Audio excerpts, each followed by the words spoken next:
Drink some water, relax, relax, relax. You have heart attack, relax. Relax, get ready, relax, you have heart attack. Alright, welcome back to SoFlo TV again, everybody. It's your host with the most, but there in a little space, so if you hear some echo, don't get all, some people get. Anyway, I deal with some people.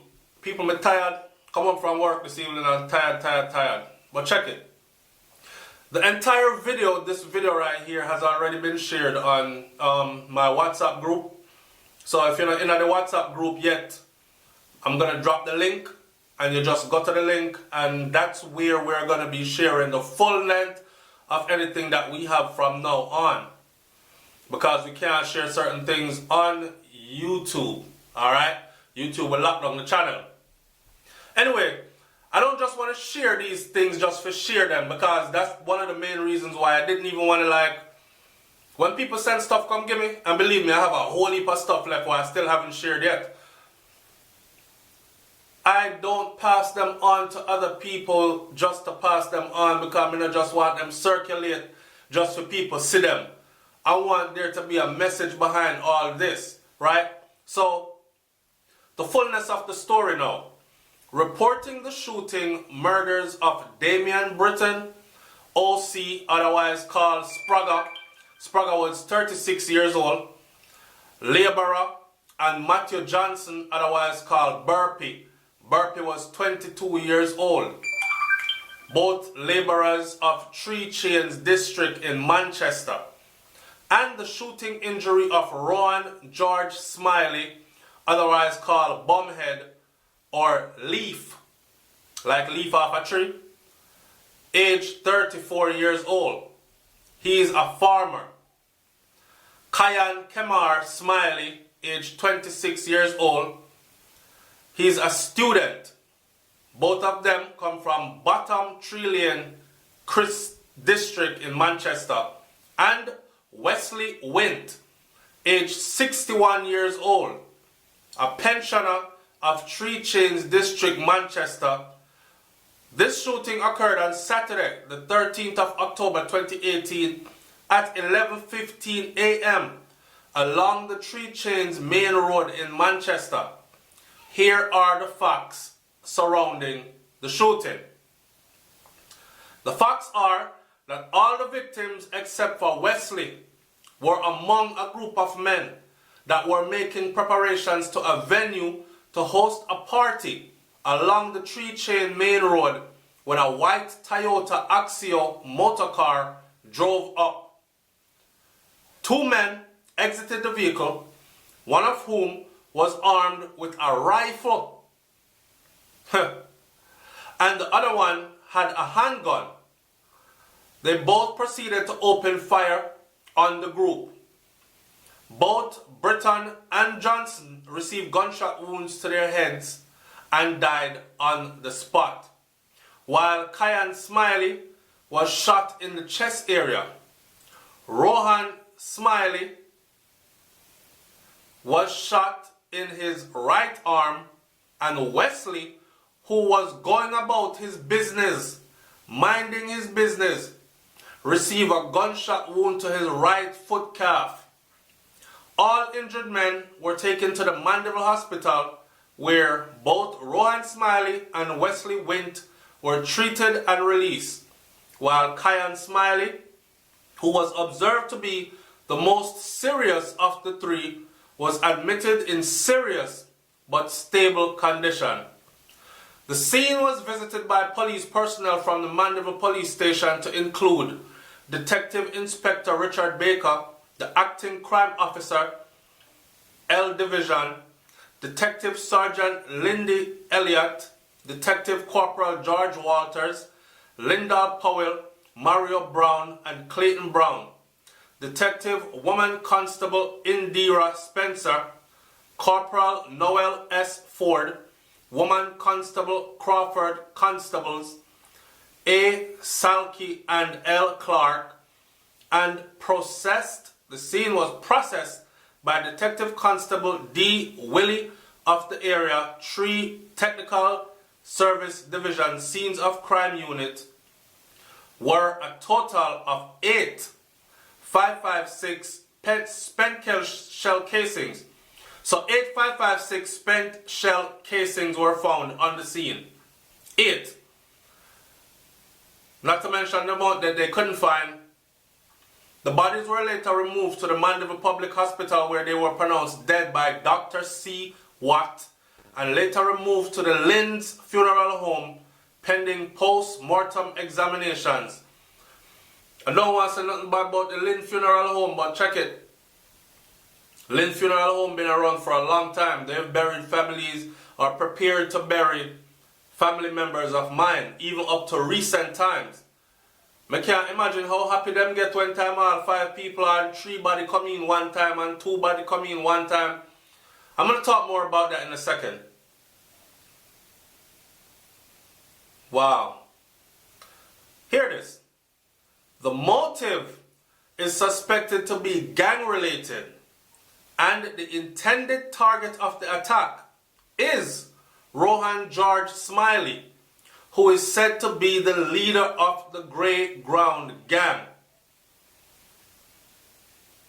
George Smiley was the intended target, who is said to be the leader of a gang called the Grey Ground Gang. Now check it.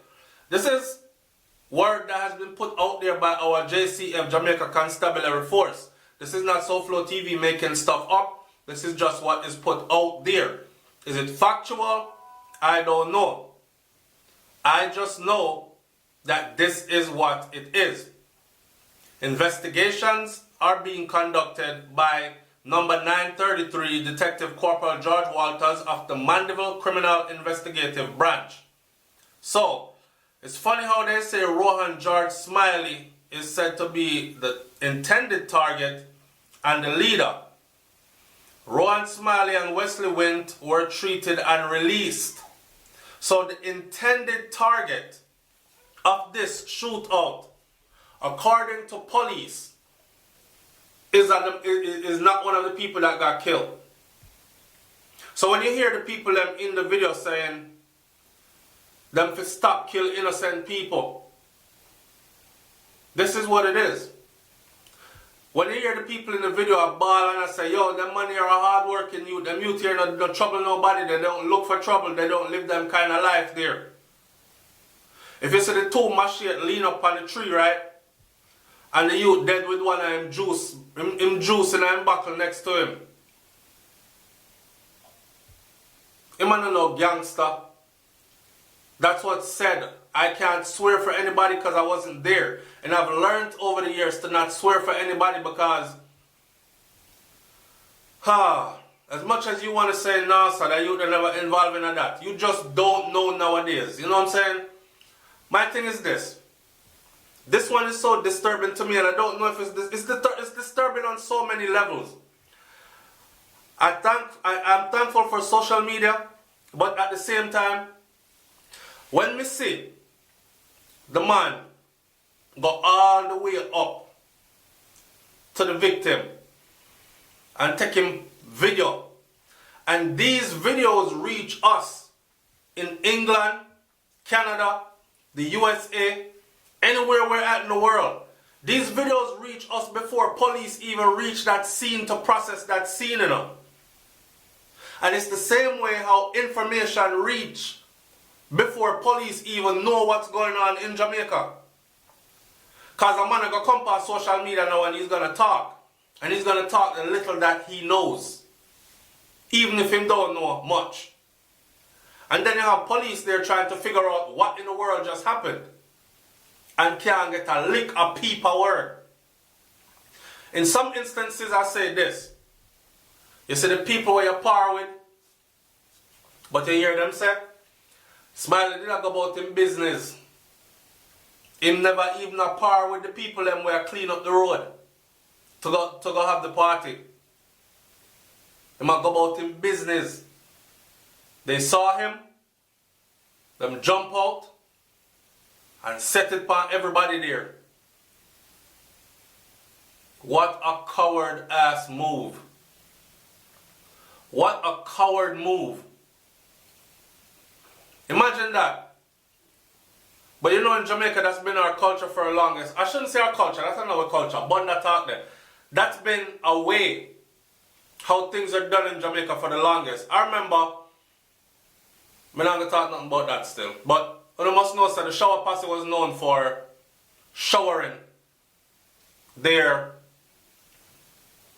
rivals with bullets. But again, I had a cousin, actually I had a cousin and a family friend which was close like a cousin. Some used to call his mother auntie, but she wasn't really my aunt. You know we did that already, right? So anyway, them went to a party in Miami. This is how when me little me I grow up. They went to a party in Miami, Florida. And that time, Shower Posse was running the place. And Shower Posse came in and saw somebody they wanted, and then just the whole party. A whole heap of people get shot up in that party that night. My play cousin, I call him, he had to learn to walk again. And he was out celebrating, I believe it was his birthday. He was much older than I was. He had to learn to walk again. Right?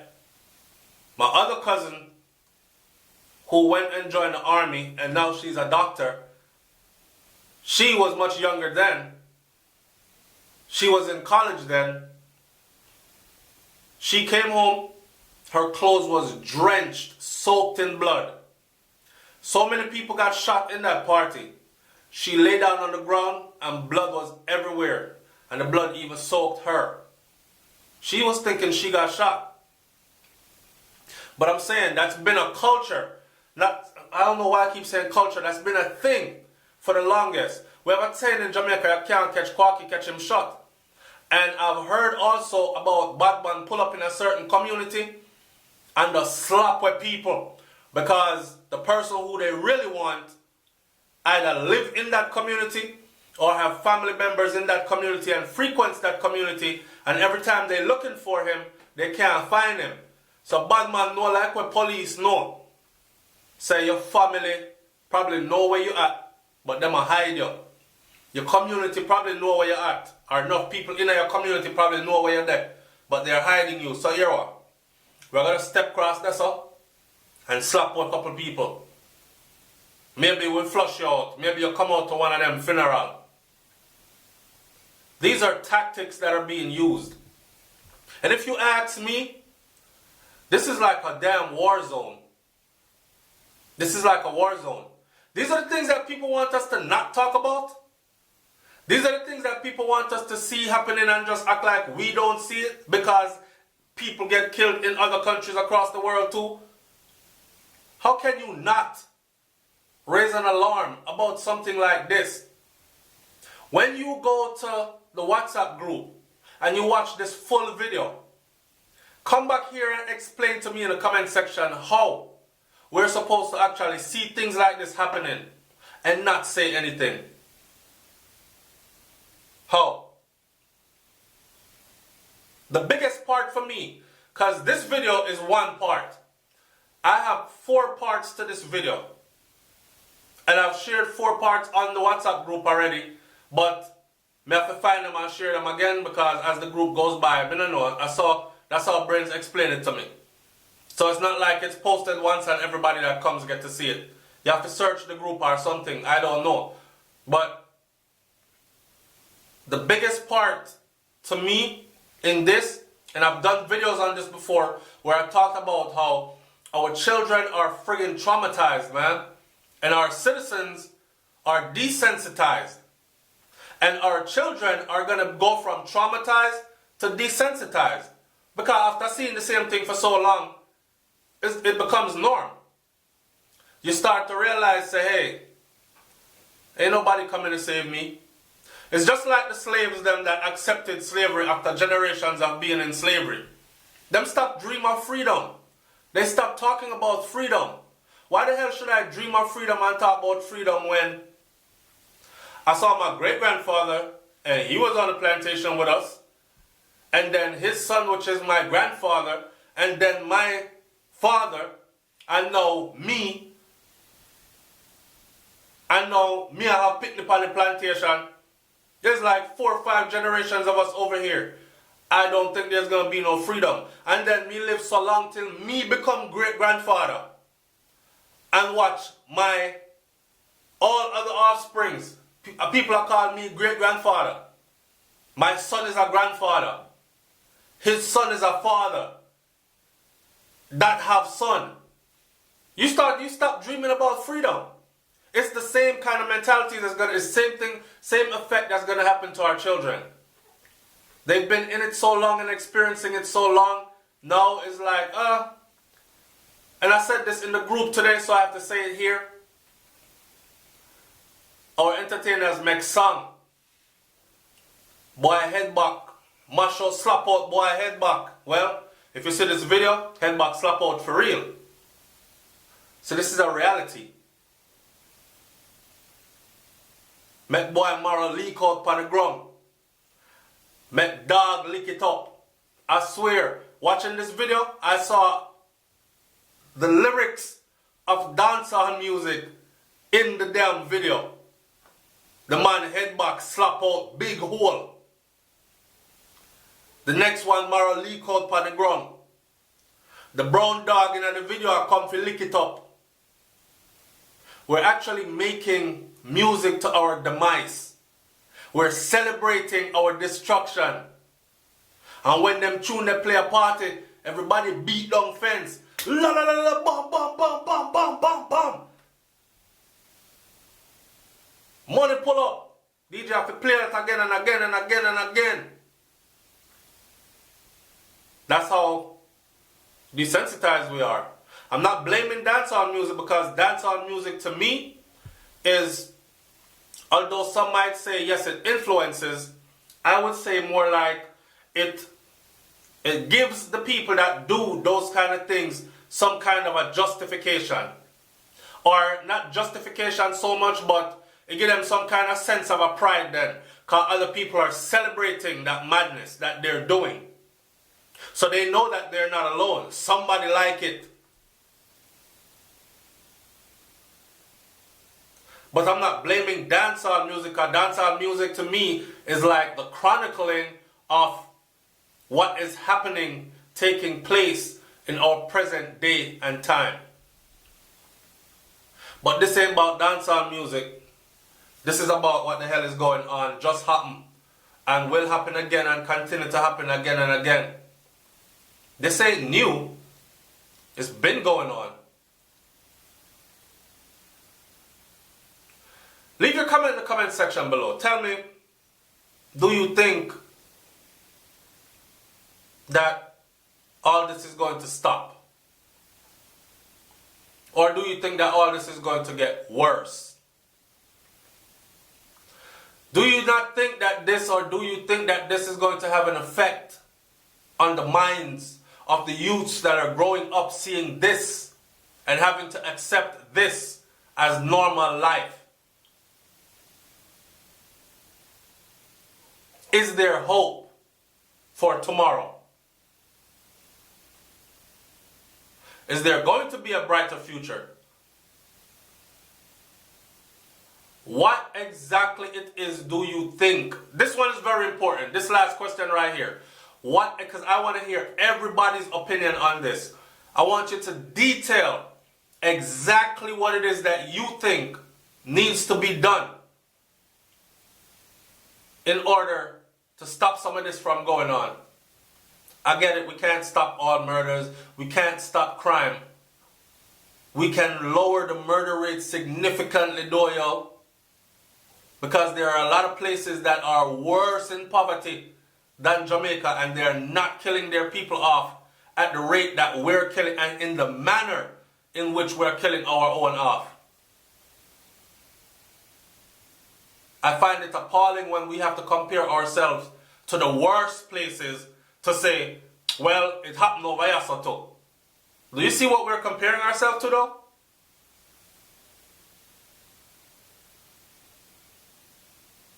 People, I'm gonna rest my brain here. I damn near did 9 hours at work today, and I was up all night till late filming to to fixing this computer so y'all could keep getting these videos. This ain't no glamorization of what's going on. This ain't no exploitation of what's going on. This is a real cry out for help. This is a real cry out for unification so we can get together and make noise so somebody can fix this. Because the truth is, majority of us are going to go back there. Right there, so. I can't even tell you how around at my place, them place here is. I was in Jamaica a year before last at a party in this place here. And the party shell way. The place did nice. So to see this now, it's like, yo, I was just there. Don't talk, y'all, man. Leave your comment in the comment section below. I'm out. Peace.